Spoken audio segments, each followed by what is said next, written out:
Remember the old ad? You meet the nicest people on a Honda.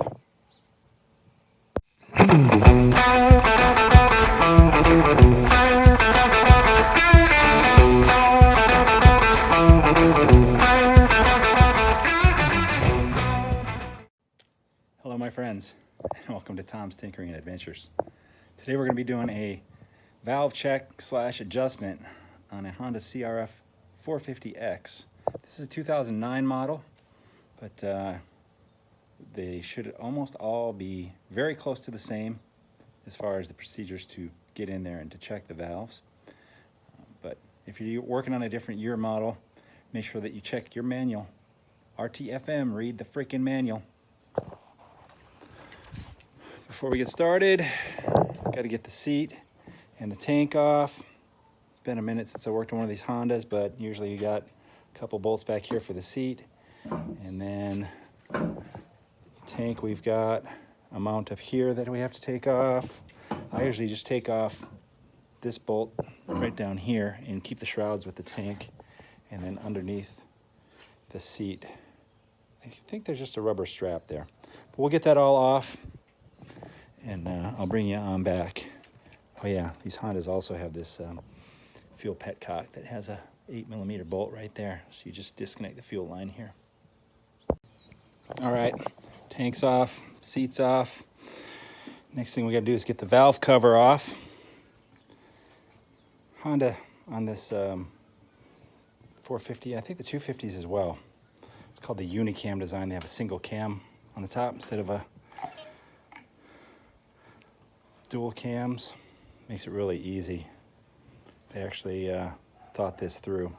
So you remove the spark plug wire and remove this hose, and then it's just going to be these 4 bolts. I'm sorry, 3. 1, 2, 3. Take those out and our cam cover should come right out. Much easier than the Yamaha design. Let me get them loose. We'll pull that off. We'll show you what she looks like down in there. 3 bolts are loose. This thing should just pop right out of here. It's that easy, ladies and gentlemen. And now we're in here to check our valve clearances. There's the Unicam design I was telling you about. We got a single cam. These 2 drive directly on the intake valves, and then this one, that's your exhaust lobe, and that drives this follower, which then hits on these exhaust valves right here. So what we need to do next is get top dead center. Very similar. I'm going to remove that plug right there, and we'll spin the engine over until we see the little T in there. All right, if you don't have a manual, a lot of times you can find stuff online here. So this one here tells us how to get the, sorry, we got to go through this rigmarole here to see this, but this is for free, so you can't complain too much. So onto the right-hand side, we're checking to make sure our punch mark is aligned with the arrow. I'll bring you over here and show you that.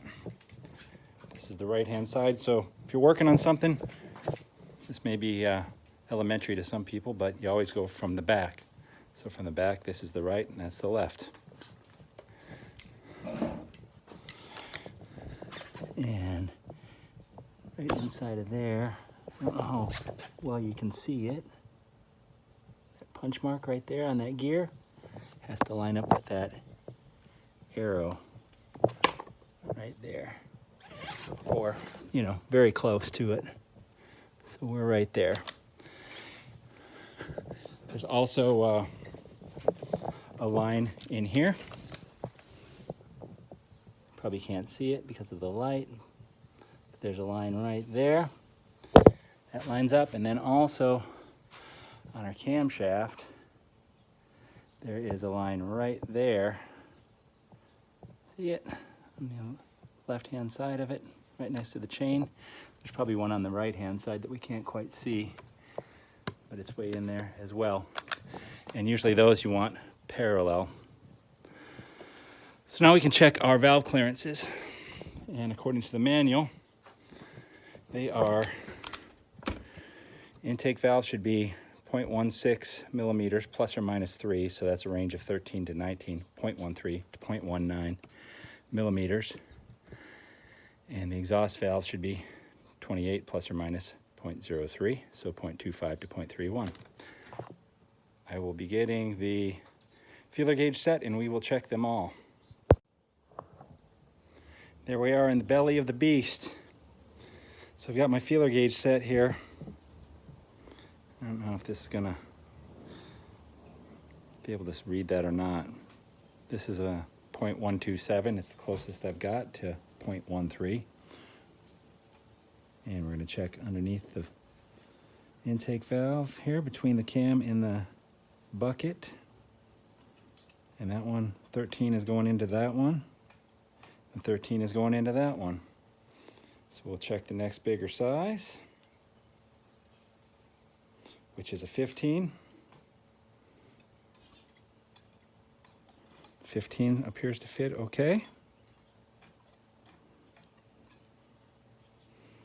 And the next bigger size I have after that is a 0.178. 0.178. And that one doesn't quite go. It goes on the right one. So the right one is 0.178 and the left one is 152. Anytime I'm doing a valve adjustment, I like to write everything down here. So I've wrote down our right and our left. And as you can see, these are within specification. So now we will do our exhaust, which is 0.25 to 0.31. Something I maybe didn't mention before we started all this is that when you're doing a valve adjustment, you want to make sure that your engine is cold. I like to leave it sit overnight. There's probably a temperature reading in the book. You know, it has to be below a certain temperature. But I like to let it sit overnight. If you check them warm, your readings will be off. We have 25 to 3.1. Okay. So here's our 2.5 right here. This one I'm going to sneak in under this side.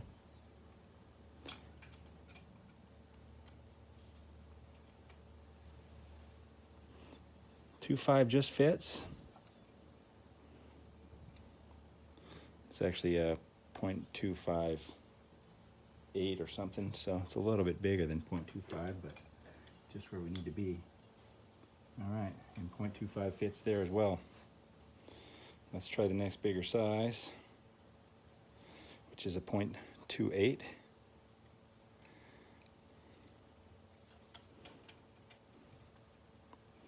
.28 fits.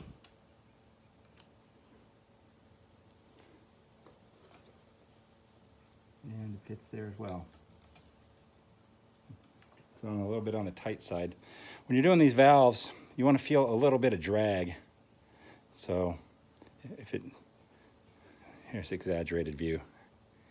No hot dog down a hallway.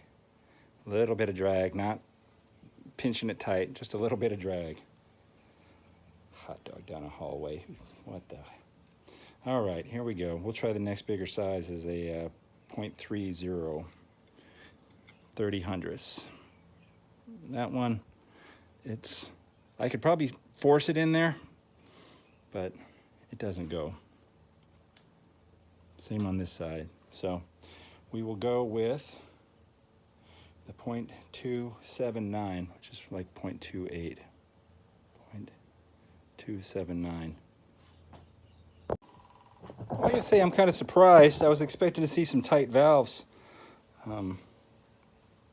This is a friend of a friend's bike, and he said that it was starting hard. And these Hondas, that's pretty much a telltale sign that your valves are starting to get tight. But obviously we got something else going on. Something I just noticed right here on this data plate. It has our valve lash also, 0.16 and 0.28. 1600s, 2800s, for those of you who will tell me to get this correct. So, wow. I was hoping I was going to be doing a valve adjust. I mean, I'm glad I don't have to, but I was hoping I was going to, just for the video, show you all how to do it. Honda's very easy, like I said. It's a single cam. It's not too hard to do, but I guess for this video, it's just going to be a valve check. And you'll have to tune in next time when I do a valve adjust. Let me put this thing back together, and we'll see if we can't fire it up and see what it sounds like. Maybe we can figure something else out. I haven't even tried to start this bike. I went straight to this immediately. When you reinstall this valve cover, you want to go around the entire thing before you tighten everything down and make sure that the gasket is positioned properly. These gaskets are reusable. It's rubber, so it's not a paper gasket.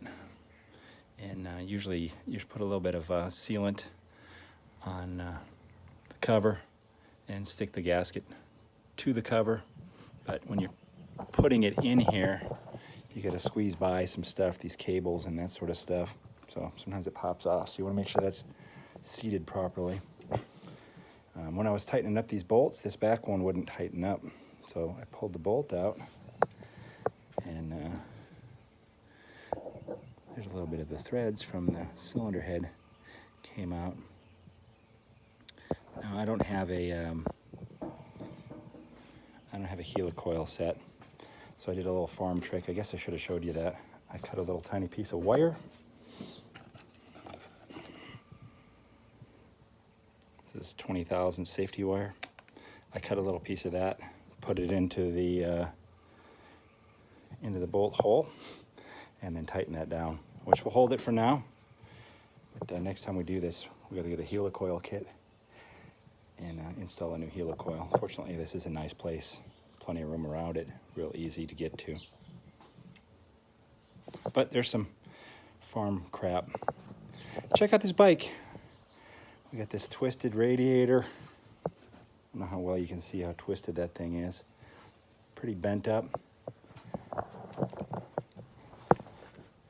Got a extra shifter cable zip tied on here. That's an old Baja trick. I don't see any other stuff like that. Sometimes you'll see clutch levers and brake levers and stuff like that zip tied on, which is a good idea.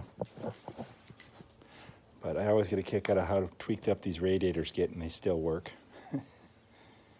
Okay, pretty much everything is back on here. We'll put the tank and the seat on, and we'll fire it up and see how she runs. I mentioned also some issue with the electric starter, so let's see if we can figure out if this thing's going to start. We got the choke on.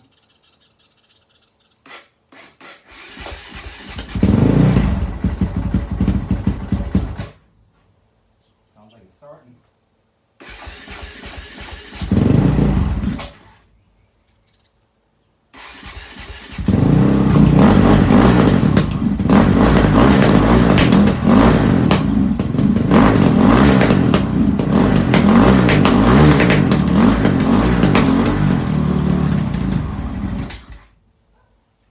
Something don't sound quite right though.